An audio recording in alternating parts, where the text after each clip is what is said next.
Hello students, welcome to our YouTube channel. तो आज की इस वीडियो में मैं आपको कराऊंगी क्लास 9 मैथ चैप्टर सेकंड बहुपद।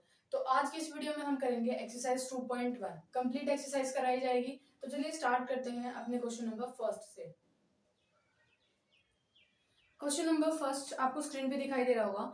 निम्नलिखित व्यंजकों में कौन कौन एक चर में बहुपद है और कौन कौन नहीं है, कारण के साथ अपने उत्तर दीजिए। तो इसमें हमें क्या बताना है, एक चर में बहुपद है या नहीं। ये हमारा फर्स्ट क्वेश्चन है। सबसे पहले हम देखेंगे एक चर होता क्या है और बहुपद क्या होता है। व्यंजक तो हमें इस पार्ट्स में दिए गए हैं। तो एक चर क्या होता है, चर का मतलब होता है जो भी अल्फाबेट होते हैं, जैसे X Y Z L M, कुछ भी हो गया, ये सारे क्या होते हैं, हमारे पास चर होते हैं। सेकंड हमें चीज देखनी है बहुपद क्या होता है। बहुपद क्या होगा, जब किसी भी व्यंजक की, जैसे कोई भी व्यंजक हमें दिया गया है, ठीक है, उसमें ये चर है, इनकी पावर्स क्या हो, पूर्ण संख्या हो। पावर्स क्या हो, पूर्ण संख्या। आई होप आप सभी को पूर्ण संख्या का पता होगा। पूर्ण संख्या क्या होती है, पूर्ण संख्या होती है जो जीरो से स्टार्ट होती है, यानी कि 0 1 2 3 4 इंफिनिटी तक। कहने का मतलब ये है, जो भी इन चरों की पावर होगी, पहले तो हमें देखना है कि उनमें कोई एक चर होना चाहिए। यानी कि जो भी व्यंजक दिया गया है, या तो उस पूरे व्यंजक में x हो, या पूरे में y हो, z हो, l m t कुछ भी हो, यानी कि बस वो एक ही होना चाहिए। ये नहीं होना चाहिए कि उस व्यंजक में x भी है y भी है, तो वो दो चर हो जाएगा। इतना क्लियर है। और बहुपद हम कैसे चेक करेंगे, जो ये चर होंगे ना, इनकी पावर्स पूर्ण संख्या होनी चाहिए, यानी कि नंबर्स में आनी चाहिए, ना तो वो नेगेटिव होनी चाहिए, ना ही वो कोई परिमेय संख्या होनी चाहिए। इतना क्लियर है। क्या करना हमें, हमें चेक करना है। जैसे फर्स्ट पार्ट में देखो, फर्स्ट पार्ट हमें दिया गया है 4x² माइनस 3x प्लस 7। ये हमें व्यंजक दिया गया है। सबसे पहले हम चर देखेंगे, एक चर में बहुपद है या नहीं। एक चर होना चाहिए और वो बहुपद होना चाहिए। एक चर में बहुपद यानी कि या तो इसमें x या इसमें पूरे में y z t। इसमें x ही दिख रहा है और कोई चर दिख रहा है नहीं, तो ये एक चर में तो है। अब बहुपद देखना है, जो बहुपद यानी कि इनकी पावर्स पॉजिटिव होनी चाहिए। इसकी पावर 2 है, वो हमारी पूर्ण संख्या है। इसकी पावर कुछ नहीं है, इट मीन्स 1 है, तो ये भी क्या है, पूर्ण संख्या है। तो ये हम इसको हम लिखेंगे कि ये एक चर में बहुपद है। क्या देखना है, एक बार दोबारा से देखेंगे। इधर हमें या तो एक तो चर देखना है कि वो एक चर होना चाहिए, या तो पूरे व्यंजक में x होना चाहिए, पूरे में y होना चाहिए, कोई और चर नहीं आना चाहिए। अगर कोई और आता है तो हम उतने ही चर बताएंगे। बहुपद कोई भी जो ये x y z है, इनकी पावर पूर्ण संख्या होनी चाहिए, यानी कोई भी नेगेटिव वैल्यू नहीं होनी चाहिए। 0 हो सकती है, 1 2 3 4 5 इंफिनिटी तक हो सकती है, कोई भी नेगेटिव वैल्यू नहीं होनी चाहिए, और ना ही कोई परिमेय संख्या होनी चाहिए। तो इस तरीके से हम करेंगे। अब अपना आई होप आपको समझ में आ गया होगा। सेकंड पार्ट में क्या है, y² प्लस √2। यहाँ पर देखेंगे एक ही चर है y, और कुछ नहीं है ना। सेकंड हमें क्या देखना है कि जो ये पावर है, उसकी पावर कितनी है, 2। 2 क्या हमारी एक पूर्ण संख्या है। तो ये भी क्या हुआ, एक चर में बहुपद। तो इसमें हम लिखेंगे एक चर में बहुपद है। इतना क्लियर है। और चर भी हम इसमें बता सकते हैं, अगर आपको बताना हो तो हम इसमें लिख सकते हैं कि यह है, यानी कि किस चर में है, y चर में। तो हम एक की जगह क्या लिख सकते हैं, यह y चर में बहुपद है। खाली y है तो ये y क्या हो गया, एक ही चर हो गया। यहाँ पर भी हम इसी तरीके से लिख सकते हैं कि यह x चर में बहुपद है, x एक ही चर होगा। थर्ड पार्ट हम देखेंगे, थर्ड पार्ट भी इसी तरीके से करना है। 3√t प्लस t√2 ये है। यहाँ पर हम देखेंगे कि चर तो एक ही है t, ठीक है, चर एक ही है, t ही आ रहा है। और फिर हमें देखना है बहुपद, यानी कि पावर क्या होनी चाहिए, पूर्ण संख्या होनी चाहिए। अब इसकी पावर तो हमें पता है, कुछ ही, इट मींस 1 है। यहाँ पर √t की पावर क्या होगी, मैं यहाँ पर बताती हूँ। √t को मैं क्या लिख सकती हूँ, t की पावर 1/2, क्योंकि √ का मतलब क्या होता है, 1/2। तो यहाँ पर हमारी t की पावर 1/2 आ गई। पूर्ण संख्या है नहीं है, तो ये क्या हो जाएगा, ये तो पूर्ण संख्या है, मतलब इसकी पावर जो वो पूर्ण संख्या है, लेकिन जो ये √t है, इसकी पावर 1/2 है, यानी कि पूर्ण संख्या नहीं है, ये एक परिमेय संख्या। तो हम क्या लिखेंगे कि ये है टी चर में एक बहुपद नहीं है। और हमें यही क्या पूछा था कि जो भी व्यंजक दिए गए हैं वो एक चर में बहुपद होने चाहिए थे, यानी कि एक चर होना चाहिए था और वो बहुपद भी होने चाहिए थे। तो यहाँ पर एक चर तो है लेकिन बहुपद नहीं है। आई होप आपको ये क्वेश्चन समझ में आ रहे होंगे। अब चलते हैं फोर्थ पार्ट पे। फोर्थ पार्ट में बोला है y to the power y square plus 2/y। अब इसमें भी कंफ्यूज होने की कोई चीज नहीं है। पहले देखो कि कौन सा चर है, एक ही चर है, तो हम लिखेंगे y चर है और फिर हम पावर देखेंगे। इसकी पावर 2 है, इट मींस पूर्ण संख्या। इसकी पावर क्या है, ये 1/2/y है, तो मैं इसको क्या लिख सकती हूँ 2, एंड y को ऊपर लेके जाऊंगी तो इसकी पावर क्या हो जाएगी, नेगेटिव हो जाएगी। पावर 1 है तो ऊपर जाएगी तो वो -1 हो जाएगी, मतलब -1 हो जाएगी।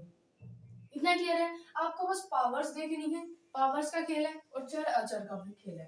तो 2 लिखा, y की पावर हम ऊपर लेके जाएंगे क्योंकि अपोन में कोई भी ये नहीं होता, मतलब नीचे y x ये नहीं होते, इनको हम सिंप्लीफाई करेंगे तो ये इक्वेशन हमारी हो जाएगी y square plus 2y minus 1। इतना क्लियर है। नीचे से ऊपर जाएगा तो ये माइनस हो जाता है। अब यहाँ पर देखो एक चर है लेकिन बहुपद नहीं है। क्यों नहीं है, क्योंकि हमारे पास माइनस में वैल्यू आई है जो कि एक पूर्ण संख्या नहीं है, यानी कि जो पावर है वो पूर्ण संख्या हमारी नहीं है। तो हम यहाँ पर भी इसी तरीके से लिखेंगे, यह है y चर में बहुपद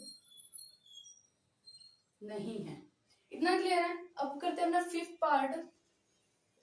फिफ्थ पार्ट भी इसी तरीके से है। इसमें हमें दिया गया है x की पावर 10 प्लस y की पावर 3 प्लस t की पावर 50। ये हमारा फिफ्थ पार्ट है। अब यहाँ पर देखो x y t कितने चर हो गए, 3 चर हो गए। इतना क्लियर है, 3 चर है और हमारे पास पावर कैसी है, पावर जो है वो सारी सारी पूर्ण संख्या है। 10 भी एक पूर्ण संख्या होती है, 3 भी और 50 भी एक पूर्ण संख्या होती है। तो हम इसमें क्या लिखेंगे, यह है एक्स वाई और t चर में बहुपद क्या है, नहीं है। क्योंकि हमें बोला था कि एक चर में बहुपद बताना है। दोनों चीजें होनी चाहिए हमारे पास, एक चर होना चाहिए और बहुपद भी होना चाहिए। लेकिन यहाँ पर हमारे पास एक्स वाई और टी चर है, तो हम लिखेंगे एक्स वाई और टी चर में बहुपद हमारा नहीं है, ये बहुपद नहीं है। आई होप ये क्वेश्चन नंबर फर्स्ट आपको समझ में आया होगा। अब करेंगे हम अपना नेक्स्ट क्वेश्चन। अगर इस क्वेश्चन में कोई भी डाउट है तो आप कमेंट में पूछ सकते हैं। काफी इजी क्वेश्चन है, बस 2 ही चीजों का हमें इसमें ध्यान रखना है। वो 2 चीजें क्या है, एक तो चर और एक बहुपद। दोनों चीजें हो गई तो हम लिखेंगे एक चर में बहुपद है, नहीं तो नहीं है। चर होते हैं एक्स वाई जेड कुछ भी, और बहुपद होते हैं जब जो भी पावर होती है ना इन चरों की, वो एक पूर्ण संख्या होनी चाहिए। कोई भी नेगेटिव वैल्यू नहीं होनी चाहिए, कोई भी अपूर्ण में वैल्यू नहीं होनी चाहिए। इतना क्लियर है। अब करते हैं अपना next question, question number second. Question number second क्या है, निम्नलिखित में से प्रत्येक में एक्स स्क्वायर का गुणांक लिखिए। एक्स स्क्वायर का गुणांक लिखना है। क्वेश्चन में है ना वर्डिंग को पकड़ना होता है। अब इसमें हमें क्या बताना है, एक्स स्क्वायर का गुणांक। क्या पूछा हमें, एक्स स्क्वायर का गुणांक हमें इसमें बताना है। गुणांक का मतलब क्या होता है, गुणा। अगर हम अपनी सिंपली वर्ड्स में देखें तो गुणांक का मतलब होता है गुणा, यानी कि एक्स स्क्वायर की किसके साथ गुणा हुई है हमें वो बताना है। अब देखो फर्स्ट पार्ट, हमें पता चल गया एक्स स्क्वायर की जिसके साथ मल्टीप्लाई होगी वही हमें, मतलब एक्स स्क्वायर के साथ जो वैल्यू होगी। फर्स्ट पार्ट में हमें दिया गया है 2 plus x square plus x. अब यहाँ पर देखेंगे एक्स की नहीं बतानी, सिंपल वैल्यू नहीं बतानी, बस हमें एक्स स्क्वायर को पकड़ना है। एक्स स्क्वायर को उसके साइन के साथ पकड़ना है। इतना क्लियर है। यहाँ पर हम देखेंगे एक्स स्क्वायर का गुणांक हम लिखेंगे क्या है, एक्स स्क्वायर के साथ कोई भी वैल्यू नहीं है, 2 3 4 5 कुछ नहीं, इट मीन्स 1 है। ठीक है, तो इसका एक्स स्क्वायर का गुणांक क्या होगा 1। यहाँ पर पॉजिटिव है तो हम इसको पॉजिटिव ही रखेंगे, क्योंकि जो वैल्यूज होती है उनके साथ प्लस लगाने की जरूरत नहीं होती है, जो पॉजिटिव वैल्यूज होती है।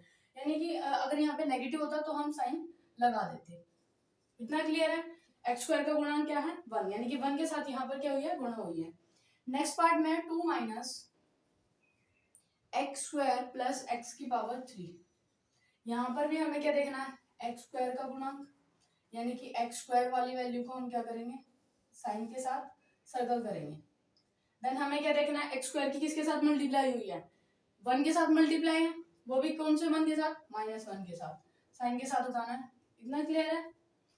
अब थर्ड पार्ट देखो, थर्ड पार्ट में बोला है π/2 x² प्लस एक्स। अब यहाँ पर भी हमें x² की वैल्यू उठानी है, ये x² है, तो यहाँ क्या होगा x² का गुणांक π/2, क्योंकि π/2 के साथ इसकी मल्टीप्लाई हुई है, यानी कि इसका गुणांक क्या हो गया π/2 हो गया। काफी इजी क्वेश्चन है, एक्सरसाइज तो बिल्कुल ऐसे हो जाएगी बताने से ही, साथ साथ करोगे ना तो तभी कंप्लीट हो जाएगी और दोबारा उठानी भी नहीं पड़ेगी, क्योंकि समझने की चीजें एक बार अच्छे से समझ में आ जाती है ना तो वो काफी लंबे टाइम तक दिमाग में रहती है। यहाँ पर देखो कहीं पर आपको x² दिख रहा है, बच्चे क्या गलती करते हैं, x² की जगह इस x का मल्टीप्लाई करके √2 लगा देते हैं, तो यहाँ पर हमें x² नहीं दिख रहा तो हम लिखेंगे x² का गुणांक हमारा क्या हो जाएगा, अगर है ही नहीं तो उसका गुणांक क्या होगा 0। इतना क्लियर है। आई होप आपको क्वेश्चन नंबर 2 अच्छे से क्लियर हुआ होगा। क्वेश्चन नंबर 2 में बस हमें x² का गुणांक बताना था, काफी इजी तरीके से बता दिया है। अब चलते हैं अपने नेक्स्ट क्वेश्चन पे, क्वेश्चन नंबर 3। क्वेश्चन नंबर 3, 35 घात के द्विपद का और 100 घात के एक पदी का एक एक उदाहरण दीजिए। तो क्वेश्चन नंबर 3 में हमें क्या पूछा है, पढ़ने पर यह क्वेश्चन क्या लगेगा, थोड़ा सा अटपटा लगेगा लेकिन उतना ही इजी है। तो देखो यहाँ पे हमें क्या देखना है, इसमें मेन पॉइंट्स पकड़ने हैं। एक 35 घात के द्विपद बताने हैं, यानी कि पावर क्या होनी चाहिए 35 होनी चाहिए। द्विपद का मतलब क्या होता है कि दो टर्म्स हो हमारे पास, यानी कि दो नंबर्स हो कोई भी। और फिर हमें पूछा है 100 घात के, यानी कि 100 घात होनी चाहिए और कोई एक पद होना चाहिए, यानी कि एक पद। यहाँ पर देखो 35 घात के द्विपदी बताना है, यानी कि पावर क्या होनी चाहिए 35, दो पद बताने, यहाँ पर हम कोई भी वैल्यू लिख देंगे। दो पद हो गए, एक ये और एक ये, इतना क्लियर है। यहाँ पर हम इसके कोई भी एग्जांपल और भी ले सकते थे, जैसे 2x की पावर 35, यानी कि पावर क्या होनी चाहिए 35 होनी चाहिए और दो पद होने चाहिए 2x की पावर 35, यहाँ पर +3 कर सकते हैं, कुछ भी आप अपने मन से बना सकते हैं। सेकेंड हमें इसमें पूछा था कि 100 घात के एक पदी, यानी कि पावर क्या होनी चाहिए 100 और एक पद, ये एक ही पद है, दूसरी कोई वैल्यू लिखने की जरूरत ही नहीं है। यही हमारा क्वेश्चन नंबर 3 था, काफी इजी था। जितना देखने में लगता है ना क्वेश्चन उतना ही ज्यादा इजी होता है, मतलब जितना ज्यादा देखने में डिफिकल्ट लगता है ना वो उतना ही इजी होता है। अब चलते हैं नेक्स्ट क्वेश्चन पे, क्वेश्चन नंबर 4। क्वेश्चन नंबर 4, निम्नलिखित बहुपदों में से प्रत्येक बहुपद की घात लिखिए। अभी अब इस क्वेश्चन में हमें क्या करना है, घात लिखनी है। ये हमारा क्वेश्चन नंबर 4। क्वेश्चन नंबर 4 में हमें क्या लिखनी है, घात। घात क्या होती है, जो पावर होती है वही लिखनी होती है हमें। तो फर्स्ट पार्ट में हमें क्या बोला है, 5x की power 3 plus 4x² plus 7x। यहाँ पर आप देखोगे चर दिए गए हैं, x चर है, यहाँ पर पावर क्या है, हमें पावर में फोकस करना और किसी चीज पे नहीं।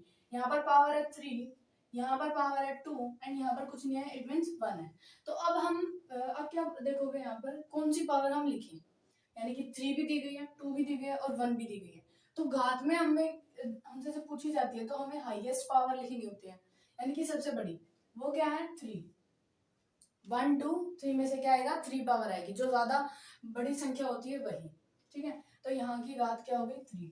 सेकेंड पार्ट में क्या है 4 माइनस y²।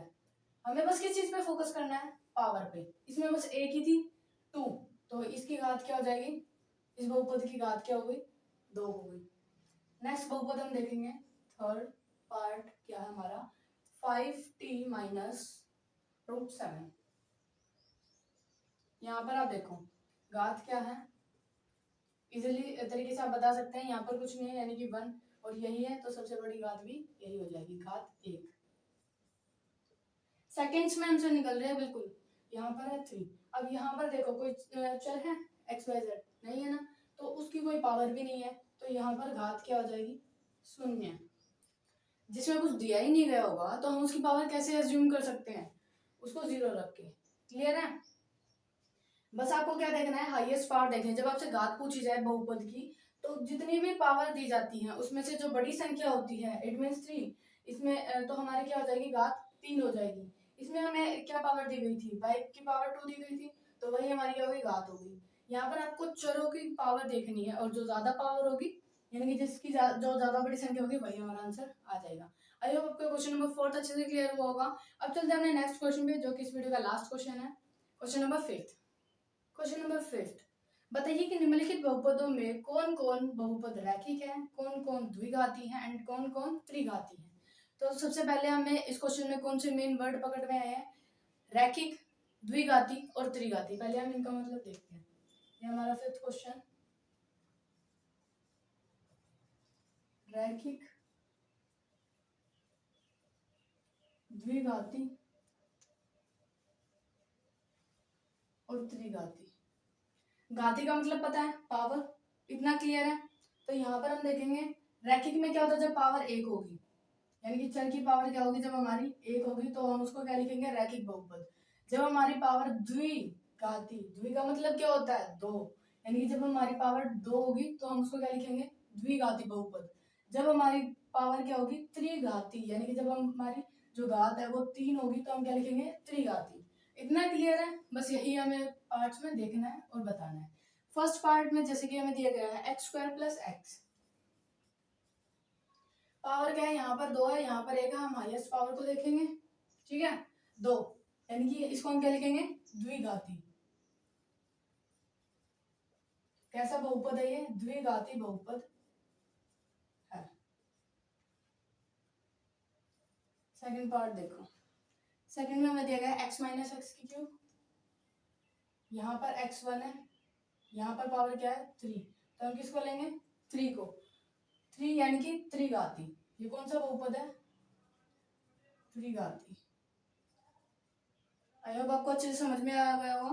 फोर्थ पार्ट में हमें दिया गया है y प्लस वाई की पावर टू प्लस फोर, यहाँ पर वन है, हाईएस्ट क्या देखेंगे, ये है टू, यानी कि इसको हम लिखेंगे द्विघाती। बस आपको पावर देखनी है, कौन सी पावर ज्यादा है और उसी पावर को हम क्या देख देंगे वहां पर। अब फोर्थ पार्ट में हमें देगा वन प्लस एक्स, यानी कि एक्स की पावर कुछ नहीं है, इट मीन्स वन है, तो वन हम लेंगे, वन पावर होगी तो हम क्या लिखेंगे, ये है रैखिक, रैखिक बहुपद हमारे पास ये है। फिफ्थ पार्ट हमें दिया गया है थ्री टी, यानी कि टी की पावर क्या है, यहाँ पर वन है, कुछ नहीं दी जाती, इट मीन्स वन है, तो थ्री की पावर वन है, तो वन को हम क्या देखते हैं, रैखिक। बस आपको ये दो तीन चीजें क्या करनी है, हमने माइंड में बैठानी है, बाकी आपका क्वेश्चन ऐसे सोल्व होगा, आपको पता भी नहीं चलेगा कि कितनी देर में आपकी एक्सरसाइज कंप्लीट हो चुकी है। यहाँ पर हमारा सिक्स्थ पार्ट है आर की पावर टू, बस यही दिया गया है, तो टू की पावर देखेंगे हम, कोई भी चर आ सकता है इसमें, X Y Z P Q R M N O, तो टू में हम क्या लिखते हैं, द्विघाती, तो इसको भी हम क्या लिखेंगे, द्विघाती। एंड सेवन पार्ट में हमें दिया गया है सेवन एक्स की पावर थ्री, सेवन एक्स की पावर थ्री, तो थ्री ही देखेंगे हम, तो यहाँ पर क्या हो जाएगा, त्रिघाती। बस आपको घात देखनी है, कौन सी घात है और उसको हम क्या बोलते हैं। एक घात होगी यानी कि पावर एक होगी तो उसको हम क्या बोलते हैं, रैखिक, दो घात होगी तो उसको द्विघाती, तीन घात होगी तो त्रिघाती। आपको सभी पावर्स पे ध्यान नहीं देना है, जो आपकी हाईएस्ट पावर है बस आपको वही देखना है और उसी को लिखना है कि उसको हम क्या बोलते हैं। आई होप आपको ये क्वेश्चन नंबर फिफ्थ भी अच्छे से क्लियर हुआ होगा। इस वीडियो में हमने फर्स्ट क्वेश्चन से लेके फिफ्थ क्वेश्चन तक करे हैं कंप्लीट एक्सरसाइज 2.1। आई होप आपको अच्छे से समझ में आई होगी। ऐसे ही और वीडियोस के लिए चैनल को लाइक करें, शेयर करें एंड सब्सक्राइब करें। और इसी एक्सरसाइज की जो पीडीएफ का लिंक है, यानी कि सारे क्वेश्चंस उस पीडीएफ में कराए गए हैं विद सॉल्यूशन, तो वो पीडीएफ, उस पीडीएफ का लिंक आपको डिस्क्रिप्शन में मिल जाएगा। और सब्सक्राइब के साइड में जो बेल आइकन दिया गया है उसको प्रेस करना ना भूलें, ताकि आपको नए नए वीडियोस के जो नोटिफिकेशन है वो समय समय पर मिलते रहे।